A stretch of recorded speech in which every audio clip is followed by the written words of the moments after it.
ஓம் சாய்ராம். ஓம் ஸ்ரீ சாய் ரக்ஷக் சரணம் தேவா. அன்பு சகோதர சகோதரிகளே, இன்று நாம் சாய் சச்சரிதத்தின் 27ஆம் அத்தியாயத்தை கேட்கப் போகிறோம். இந்த அத்தியாயத்தில் பாபாவின் அற்புதங்களும் அவர் பக்தர்களுக்கு அருளிய உபதேசங்களும் அழகாக விவரிக்கப்படுகின்றன. அவரது கருணையும் தெய்வீக சக்தியும் எவ்வாறு பக்தர்களின் வாழ்க்கையை வெளிப்பட்டது என்பதை இந்த அத்தியாயம் வெளிப்படுத்துகிறது. ஆகையால் நம் மனது அமைதியாக வைத்துக்கொண்டு சாய் பாதத்தில் முழு நம்பிக்கையுடன் இந்த அத்தியாயத்தை கேட்போமாக. அதன் அருள் எப்போதும் நம்மை காக்கட்டும். ஓம் சாய்ராம். அத்தியாயம் 27. விஷ்ணு சகஸ்ரநாமம், பாகவதம் இவற்றை கொடுத்து அனுகூலம் செய்தல். தீக்ஷித்தின் விட்டல் காட்சி, கீதா ரகசியம், காப்பர்டே.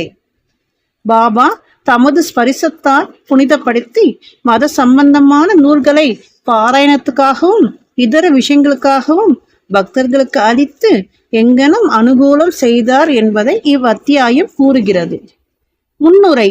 ஒரு மனிதன் கடலில் மூழ்கும் போது எல்லா தீர்த்தங்களிலும் புனித ஆறுகளிலும் நீராடிய புண்ணியம் அவனை வந்து எய்துகிறது.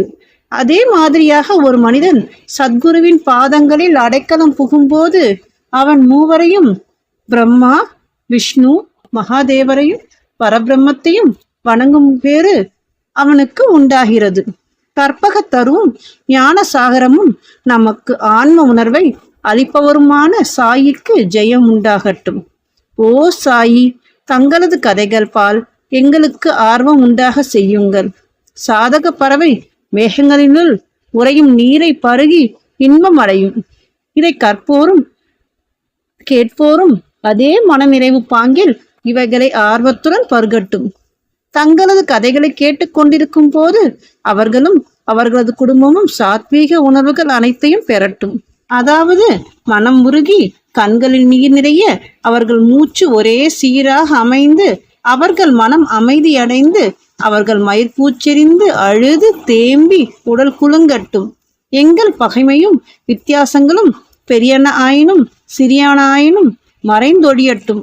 இவைகள் எல்லாம் நடந்தால் குருவின் கிருபை அவன் மீது மலர்ந்திருக்கிறது என்பது பொருள். இத்தகைய உணர்வுகள் உன்பால் எழும்போது குரு மிக மிக மகிழ்கிறார்.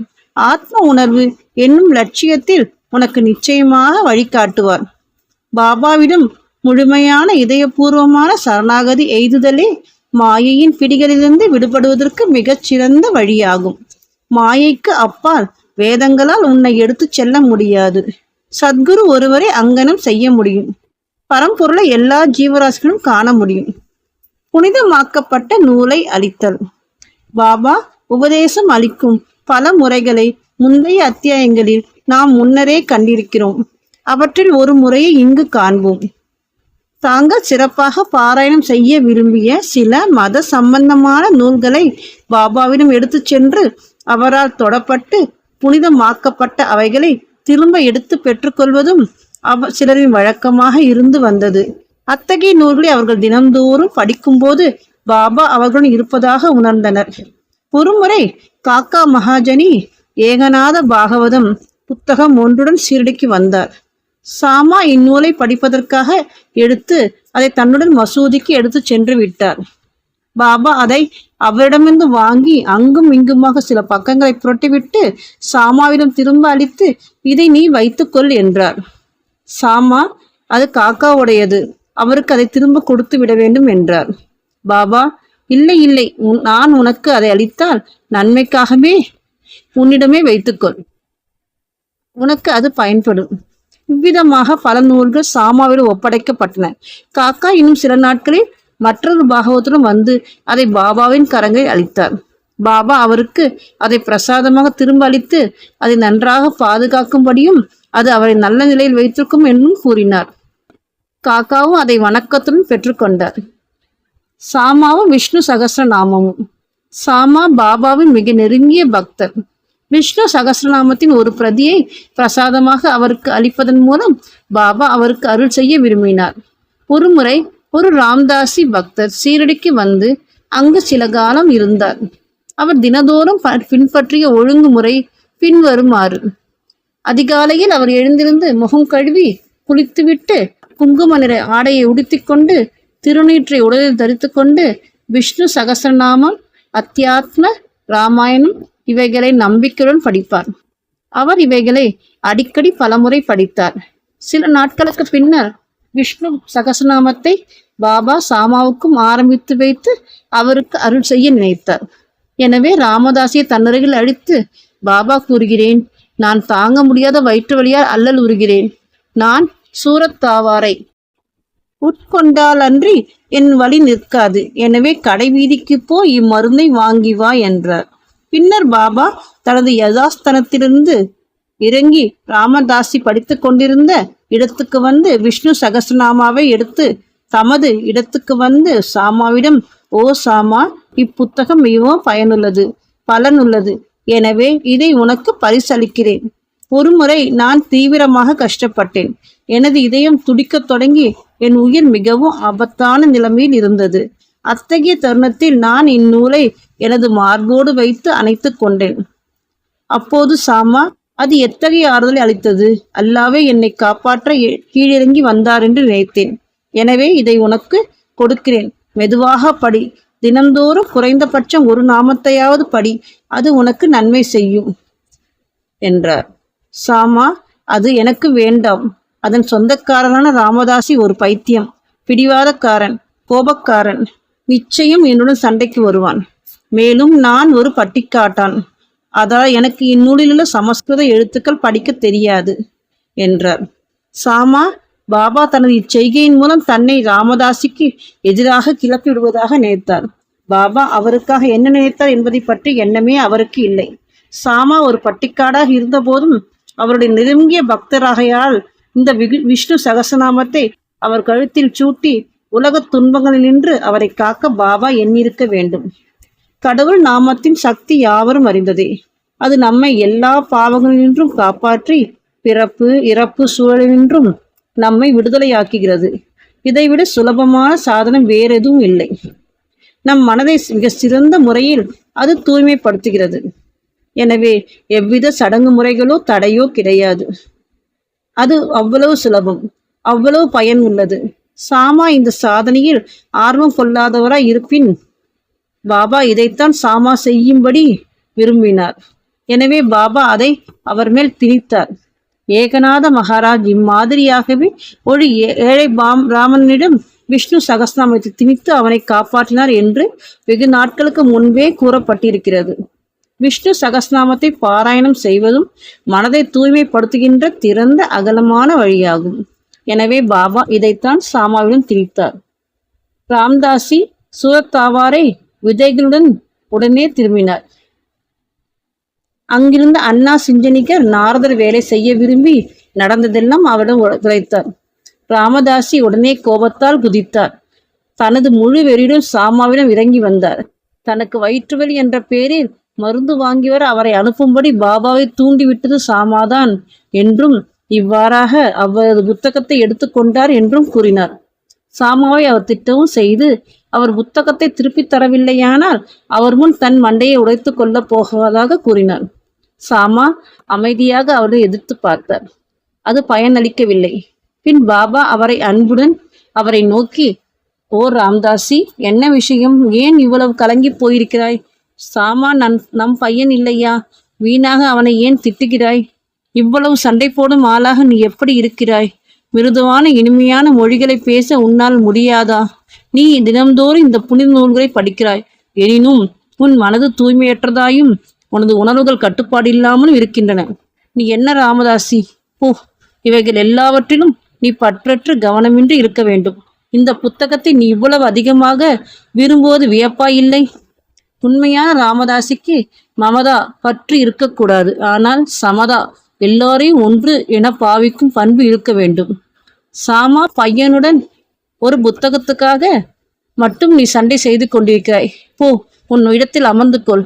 பணம் கொடுத்தால் ஏராளமாக புத்தகம் கிடைக்கும். ஆனால் மனிதர்கள் கிடைக்க மாட்டார்கள். நன்றாக நினைத்து பார்த்து தயவுள்ளவனாய் இரு. உன் புத்தகம் என்ன மதிப்பு பெறும்? சாமாவுக்கு அதை பற்றி கவலை இல்லை. நான் தான் அதை எடுத்து அவனிடம் கொடுத்தேன். உனக்கு அது மனப்பாடமாக தெரியும். சாமா அதை படித்து பலனடைய வேண்டும் என்று நான் எண்ணினேன். எனவே நான் அதை அவனிடம் கொடுத்தேன் என்றார். பாபாவின் மொழிகள் எவ்வளவு இனிமையாக இருக்கின்றன. அவைகளின் பலன் ஆச்சரியமானது. ராமதாசி அமைதியானார். சாமாவிடம் அதற்கு பதிலாக பஞ்சரத்னி கீதை ஒன்று எடுத்துக்கொள்வதாக கூறினார். சாமா அதிக சந்தோஷமடைந்து, ஒன்று ஏன், பதிலாக உனக்கு 10 பிரதிகள் தருகிறேன் என்று கூறினார். முடிவாக இவ்விஷயம் சமாதானத்துக்கு வந்தது. எந்த கடவுளை அறிய வேண்டும் என்று அவர் கவலைப்பட்டது கிடையாதோ அவரை பற்றிய விஷயங்கள் அடங்கியுள்ள பஞ்சரத்னி கீதையை ராமதாசி கேட்டது ஏன்? தினந்தோறும் மசூதியில் பாபாவின் முன் மத புத்தகங்களை படித்த ராமதாசி சாமாவிடம் அவர் முன்னிலையிலேயே சண்டை செய்வானேன் என்ற கேள்விகளையெல்லாம் கருதுங்கால் பழியை யாரிடம் ஒதுக்குவது என்பதையும் யாரை திட்டுவது என்பதையும் நாம் அறியோம். இந்நிகழ்ச்சி நடந்திராவிட்டால் ஈஸ்வர நாமத்தின் மகிமை, விஷ்ணு சகஸ்ரநாம பாராயணம் ஆகிய விஷயங்கள் எல்லாம் சாமாவின் அறிவுக்கு எட்டி இருக்காது என்பதை மட்டும் நாம் அறிவோம். எனவே பாபாவின் கற்பிக்கும் முறையும் ஆரம்பித்து வைக்கும் முறையும் விசேஷமானது என்று நாம் காண்கிறோம். இவ்விஷயத்தில் சாமா அந்நூலை படிப்படியாக கற்கவே செய்தார். ஹரி சீதாராம் தீட்சிதரும் பேராசிரியர் நரகேயும் சாமாவுக்கு சரியான உச்சரிப்பை சொல்லிக் கொடுத்தனர். காலக்கிரமத்தில் விஷ்ணு சகஸ்ரநாமம் சாமாவுக்கு மனப்பாடம் ஆகிவிட்டது. விட்டல் காட்சி. ஒரு நாள் காக்கா சாஹிப் தீக்ஷித் ஷீரடி உள்ள தனது வாடாவில் காலை குளியலுக்கு பின் தியானம் செய்து கொண்டிருக்கும் போது விட்டலின் காட்சி ஒன்றை அவர் கண்டார். பின்பு பாபாவை அவர் காண சென்றபோது, விட்டல் பாட்டி வந்தாரா? நீர் அவரை காணவில்லையா? அவர் மிகவும் நழுவல் பேர்வழி. இருக்க அவரை பிடித்து கொள்ளும், இல்லாவிடில் உமக்கு டேக்கா கொடுத்துவிட்டு ஓடி போயிடுவார் என்று கூறினார் பாபா. பின்னர் மத்தியான வேளையில் பண்டரிபுரத்து விட்டல்லாவின் 20-25 படங்களுடன் ஒரு வியாபாரி வந்தான். தான் தியானத்தில் கண்ட விட்டல்லாவின் உருவத்துடன் அது அப்படியே அச்சாக பொருந்திருப்பது கண்டு திரு தீக்ஷித் அதிசயமடைந்தார். பாபாவின் மொழிகளையும் நினைவு கூர்ந்து மிகுந்த விருப்பத்துடன் ஒரு படத்தை வாங்கி தனது பூஜையில் வழிபாட்டுக்காக வைத்தார். கீதா ரகசியம். பிரம்ம வித்தையை கற்பவர்களை பாபா எப்போதும் நேசித்தார், அவர்களை ஊக்குவித்தார். உதாரணத்துக்கு ஒருமுறை பாபு சாஹேப் ஜோக் ஒரு பார்சலை பெற்றார். லோகமானிய திலகர் எழுதிய கீதா ரகசியத்தின் ஒரு பிரதி அதனுள் இருந்தது. தனது அக்கையில் அதை வைத்தவாறு மசூதிக்கு வந்து அவர் பாபாவின் முன் வீழ்ந்து பணிந்தபோது பார்சல் என்னவென்று விசாரித்தார் பாபா. அவ்விடத்திலேயே பார்சல் உடைக்கப்பட்டு அப்புத்தகம் பாபாவின் கரத்தில் வைக்கப்பட்டது. இங்கும் அங்குமாக அதன் சில பக்கங்களை அவர் புரட்டிவிட்டு தமது பையிலிருந்து ₹1 எடுத்து அதன் மீது வைத்து அதை ஜோக்கிடம் அளித்து, இதை முழுமையும் படி, உமக்கு நன்மை விளையும் என்றார். திருமதி மற்றும் திரு காப்பர்டே. காப்பர்டேயை பற்றிய விளக்கங்களுடன் இவ்வத்தியாயத்தை நாம் முடிப்போம். ஒருமுறை தாதா சாஹேப் காப்பர்டே தன் குடும்பத்துடன் ஷீரடிக்கு வந்து சில மாதங்கள் தங்கியிருந்தார். அவர் தங்கியிருந்ததன் டயரி ஸ்ரீ சாயிலீலா பத்திரிகை வால்யூம் 1 ஆங்கிலத்தில் பதிப்பிக்கப்பட்டிருக்கிறது. தாதா சாஹேப் சாதாரண மனிதர் அல்ல. அவர் அமராவதியின் மிகப்பெரிய பணக்காரர், மிகவும் புகழ்பெற்ற அட்வொகேட்டுடன் டெல்லி கவுன்சிலின் அங்கத்தினர்களும் ஒருவரும் ஆவார். மிகவும் புத்தி சாதுரியமும் மிகச் சிறப்பான பேச்சாளரும் ஆவார். ஆயினும் பாபாவின் முன் வாய் திறக்க அவருக்கு தைரியம் இல்லை. பெரும்பாலான பக்தர்கள் பாபாவுடன் அடிக்கடி பேசி விவாதித்தனர். ஆனால் காப்பர்டே, நூல்கர், புட்டி ஆகிய மூவர் மட்டும் எப்போதும் மௌனமாக இருந்தனர். அவர்கள் சாந்தம், எளிமை, பொறுமை, நற்பண்பு வாய்க்க பெற்றவர்கள். தாதா சாஹேப் மற்றவர்களுக்கு பஞ்சதசியை புகழ்பெற்ற வித்யாரண்யரால் இயற்றப்பெற்ற அத்வைத்த தத்துவத்தை பற்றிய பிரசித்தமான சமஸ்கிருத நூல் படித்து விளக்கம் செய்யும் வல்லமை உடையவர். அவர் மசூதிக்கு பாபாவின் முன் வந்த பிறகு ஒரு வார்த்தை கூட பேச மாட்டார். வேதங்களில் கூட ஒருவன் எவ்வளவுதான் கற்று தேறி இருப்பினும் பிரம்மத்தை அறிந்தவன் முன் உண்மையிலேயே மங்கி விடுகிறான். ஆன்ம அறிவின் முன் கல்வி பிரகாசிக்க முடியாது. தாதா சாஹேப் 4 மாதங்கள் தங்கியிருந்தார். ஆனால் அவர் மனைவியோ 7 மாதங்கள் தங்கியிருந்தார். இருவரும் அவர்களின் ஷீரடி வாசத்தை பற்றி மிகவும் மகிழ்ச்சி அடைந்தனர். திருமதி காப்பர்டே பாபாவின் பால் விசுவாசம், பக்தி, ஆழ்ந்த அன்பு இவைகளை கொண்டிருந்தார். ஒவ்வொரு மதியமும் மசூதிக்கு அவளே பாபாவுக்கு நைவேத்தியத்தை எடுத்து வருவாள். அது பாபாவால் ஏற்றுக்கொள்ளப்பட்ட பின்புதான் அவள் முன்னச் செல்வாள். அவளது நிதானமான உறுதியான பக்தியை மற்றவர்களுக்கு காட்ட பாபா விரும்பினார். ஒரு நாள் அவர் சாஞ்சா, கோதுமை பலகாரம், பூரி, சாதம், சூப், சர்க்கரை பொங்கல், வற்றல் இவைகளுடன் மசூதிக்கு வந்தார். வழக்கமாக மணிக்கணக்கில் காக்கும் பாபா உடனே எழுந்திருந்து தனது சாப்பாட்டு இடத்துக்கு சென்று பாத்திரத்தின் மூடியை எடுத்துவிட்டு ஊக்கத்துடன் அவைகளை உண்ணத் தொடங்கினார். சாமா அதற்கு, ஏன் இந்த பாரபட்சம்? மற்றவர்களின் உணவை வீசி எறிந்துவிட்டு அவைகளை கண்ணெடுத்து பார்ப்பதற்கும் கவலை கொள்ளாமல் இருக்கிறீர்கள். ஆனால் இதையோ தாங்களே ஊக்கத்துடன் வாங்குகிறீர்கள். அதற்கு நியாயம் செய்யுங்கள். பெண்மையும் பலகாரங்கள் மட்டும் ஏன் அவ்வளவு இனிமையாக இருக்கின்றன? இது எங்களுக்கெல்லாம் ஒரு பிரச்சனையாக இருக்கிறது என்றார். அதற்கு பாபா, உண்மையிலேயே இவ்வுணவு அசாதாரணமானதுதான். முந்தைய பிறவில் இவள் ஒரு வியாபாரியின் கொழுத்த பசுவாக அதிக பால் கொடுத்து வந்தாள். பின்னர் அவள் மறைந்து ஒரு தோட்டக்காரன் குடும்பத்திலும் பின்னர் சத்திரிய குடும்பம் ஒன்றிலும் பிறந்து ஒரு வணிகனை திருமணம் செய்து கொண்டாள். பின்னர் ஒரு பிராமண குடும்பத்தில் பிறந்தார். மிக நீண்ட காலத்துக்கு பின் நான் அவளை காண்கிறேன். அவளது பாத்திரத்திலிருந்து சில அன்பு கவலங்களை நான் உண்பேன். இவ்வாறு கூறிக்கொண்டு அவளது பலகாரத்துக்குரிய முழு தீர்ப்பையும் அவர் வழங்கி தமது வாய், கை முதலியவற்றை கழுவிக்கொண்டு தமது இருக்கையில் அமர்ந்தார். பின்னர் அவள் வணங்கி அவர் கால்களை பிடித்து விடத் தொடங்கினாள். பாபா அவளுடன் பேசத் தொடங்கி தமது கால்களை பிடித்து விட்டு கொண்டிருந்த அவளது கையை ஆதரவாக பிடித்துவிடத் தொடங்கினார். இந்த பரஸ்பர சேவையை கண்டுவிட்டு சாமா வேடிக்கை செய்ய ஆரம்பித்தார். இது நன்றாக நடக்கிறது. கடவுளும் பக்தையையும் ஒருவருக்கொரு சேவை செய்து கொள்வதை காண்பது ஒரு அற்புத காட்சியாகும் என்றார்.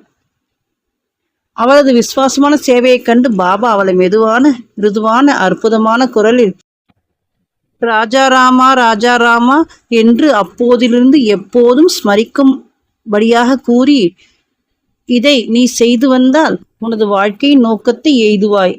உனது மனம் சாந்தி பெற்று பெருமளவு நீ பயனடைவாய் என்றார். ஆன்மீக விஷயங்களை பற்றி பழக்கமில்லாதவர்களுக்கு இது ஒரு சாதாரண விஷயமாக தோன்றும். உண்மையில் அது சாதாரணமில்லை. சக்தி பாத் என்று அழைக்கப்படும் குருவின் சக்தியை சீரனுக்கு மாற்றி விடுவதாகும். பாபாவின் மொழிகள் எவ்வளவு வல்லமை வாய்ந்தவையாகவும் பயனுள்ளவையாகவும் இருக்கின்றன. ஒரே வினாடியில் அவைகள் அவளது உள்ளத்தை துளைத்து அங்கே இடம் பிடித்து கொண்டன. குருவுக்கும் சீடனுக்கும் இருக்க வேண்டிய உறவுத்தன்மையை பற்றி இந்நிகழ்ச்சி நமக்கு விளக்குகிறது. இருவரும் ஒருவருக்கொருவர் அன்பு கூர்ந்து சேவை செய்ய வேண்டும். இருவருக்கிடையே எந்தவித பாகுபாடும் வித்தியாசமும் இல்லை. அவர்கள் ஒன்றே. ஒருவர் இல்லாமல் மற்றவர் வாழ முடியாது. சீடன் குருவின் பாதங்களை தலை வைப்பது புறத்தோற்றம். உண்மையில் அந்தரங்கத்திலும் அவர்கள் ஒன்றேயாம். அவர்களிடையே எவ்வித பாகுபாட்டை காண்பவன் இன்னும் பக்குவம் அடையாதவன், ஒழுங்கற்றவன். ஸ்ரீ சாயை பணிக. அனைவருக்கும் சாந்தி நிலவட்டும். ஓம் சாய்ராம்.